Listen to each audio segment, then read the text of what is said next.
Queridos amigos, queridos compañeros de camino, el cambio de año es un buen momento no solo para lanzar al mundo propósitos bien intencionados como coartada para no hacer al final absolutamente nada, sino sobre todo para alcanzar primero una claridad propia. Y así, de manera excepcional, hoy no quiero hablar de música, sino de algo más fundamental, de nuestra propia relación con la situación política y social en la que nos encontramos, de si la soportamos pasivamente, de si empezamos a evaluarla de manera consciente o de si en nosotros ya madura una crítica de buscar formas de expresión adecuadas, pacíficas y, sobre todo, eficaces. En el año 2025, que acaba de concluir, se ha intensificado de manera alarmante una tendencia según la cual la política ya no se concibe únicamente como un poder de orden, delimitado a su vez por fronteras claras, sino como una instancia que de forma pedagógica y coercitiva se arroga la corrección permanente del ser humano. En nombre de la salud, la seguridad, el clima, la estabilidad o de una cada vez más invocada supuesta defensa de los valores occidentales y con el apoyo activo ya casi inextricable de ONG dudosas y de carácter oligárquico, se ha actuado crecientemente como si la libertad fuera un bien secundario, algo que puede concederse, restringirse o suspenderse arbitrariamente cuando así lo exijan presuntos fines superiores. En términos muy concretos, esto significó también en 2025 un nuevo desplazamiento del poder de decisión, lejos de instancias democráticamente elegidas y responsables, hacia órganos supranacionales, tecnócratas y los llamados mecanismos de coordinación que eluden con elegancia toda responsabilidad política y control efectivo. Significó la normalización progresiva de sistemas de identidad digital que dejan de concebirse como un servicio para convertirse en condición de acceso. Quien quiera o deba participar tiene que identificarse. Y significó asimismo, con consecuencias potencialmente igual de graves, la fijación política de un sistema monetario que podría perder su carácter neutral para transformarse en un instrumento de orientación y control del comportamiento.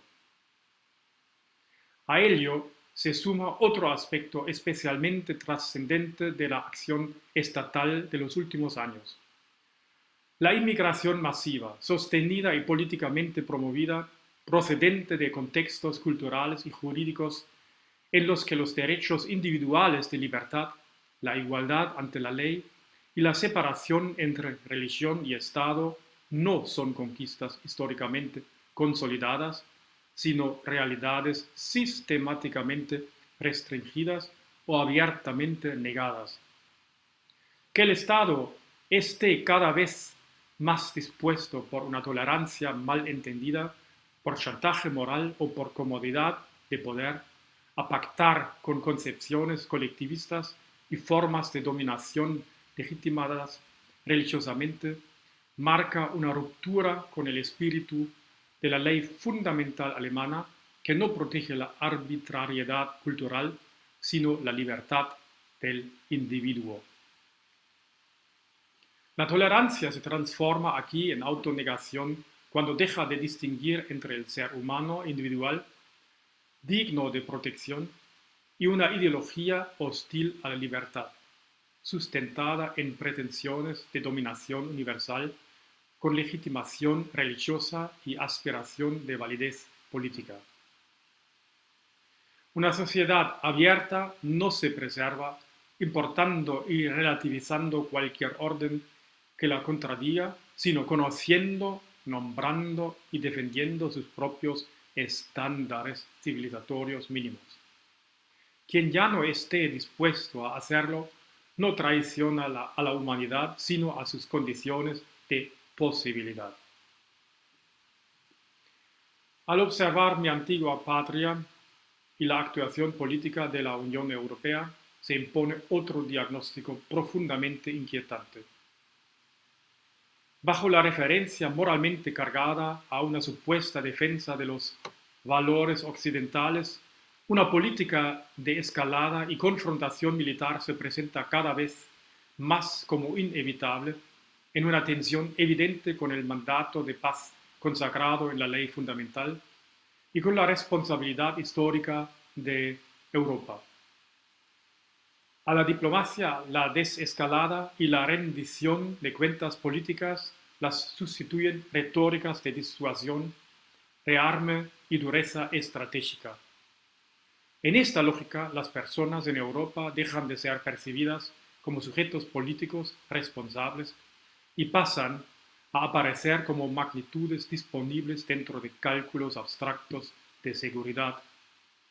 Tal desplazamiento no solo socava la dignidad del individuo, sino también los fundamentos normativos en los que Europa dice basarse. También en América Latina siguen muy vivas las amargas experiencias históricas con la escalada política, la militarización y la instrumentalización de escenarios de amenaza. Allí se ha demostrado repetidamente que la normalización de la lógica militar en el ámbito político rara vez genera seguridad, pero sí erosiona de manera duradera la confianza, la libertad y las instituciones civiles. A todo este deterioro del Estado de Derecho, que en 2025 experimentó nuevas y lamentables expansiones en Europa, se sumó una disposición cada vez más abierta y ya practicada a tratar la libertad de expresión no como un derecho de defensa del ciudadano frente al Estado, la religión o la oligarquía, sino como un riesgo que debe ser regulado desde arriba. La censura rara vez se denomina ya como tal. Aparece bajo los nombres de moderación, resiliencia o protección contra la desinformación y se delega convenientemente en plataformas, algoritmos y normativas privadas. El efecto es el mismo. El ámbito de lo decible se estrecha, la disidencia se sanciona y la conformidad se recompensa, no por ley, sino mediante infraestructuras afinadas con precisión. Lo verdaderamente inquietante no es tanto el estado de excepción en sí. Lo inquietante es que se consolide sin provocar protestas ni resistencias significativas. La habituación a la idea de que la libertad es algo que se concede generosamente en tiempos favorables y se retira en tiempos difíciles, que en consecuencia ya no sea un derecho fundamental, sino un privilegio revocable. Y sin embargo, sería un error para todos nosotros deducir de ello un pronóstico lineal e ineludible de una marcha fúnebre hacia la falta de libertad. El poder de lo políticamente perverso no se sostiene solo en decisiones, sino sobre todo en nuestro consentimiento, que se manifiesta con demasiada frecuencia en la cómoda y cobarde pasividad de quienes no se atreven a decir no, cuando aún sería posible hacerlo sin peligro para la vida o la integridad física. Ese poder comienza a erosionarse en el momento en que las personas reaprenden a distinguir con claridad entre responsabilidad y tutela, entre solidaridad y coacción, entre orden y control, y extraen de esa distinción primeras consecuencias, aunque todavía sean tímidas. Las primeras grietas en la fachada son visibles, no menos allí donde la centralización, una de las raíces principales del problema, deja de cumplir sus propias promesas de eficiencia y estabilidad. Tal vez el verdadero rayo de esperanza para 2026 no resida en un giro político repentino, sino antes que nada en una corrección intelectual, individual y, como consecuencia casi natural, también social. En el retorno a la convicción de que el ser humano no es un problema de seguridad que deba ser administrado, sino un individuo capaz de responsabilidad, tal como siempre lo ha sido en sus mejores versiones. Y en tres coordenadas fundamentales adicionales. Primero, que el dinero debería ser neutral. Segundo, que la identidad digital no es un boleto de entrada y no lo puede ser. Y tercero, que la opinión no puede ser un producto sujeto a la licencia. Y finalmente, en la comprensión de que la libertad no es el resultado de una planificación inteligente o autoritaria, como cada vez más se nos intenta imponer, sino su límite necesario y innegociable. En este sentido os deseo y nos deseo a todos para el año que comienza no una falsa calma autoindulgente, sino el inicio de una claridad purificadora.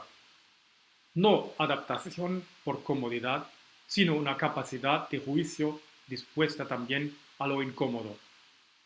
Conexión y un intercambio activo y cooperativo con personas afines. Y la serenidad de quien sabe que la autodeterminación autónoma no necesita ser autorizada para ser legítima. La verdadera prueba de nuestro tiempo no consiste en invocar solemnemente la libertad, sino en comprobar si existen personas dispuestas a sostenerla incluso cuando se vuelve impopular, impráctica o incómoda.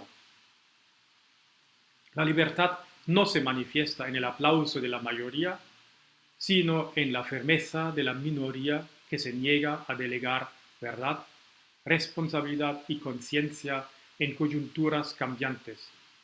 Allí, donde esa soberanía interior se conserva, todo puede ganarse, incluso bajo las condiciones externas más difíciles.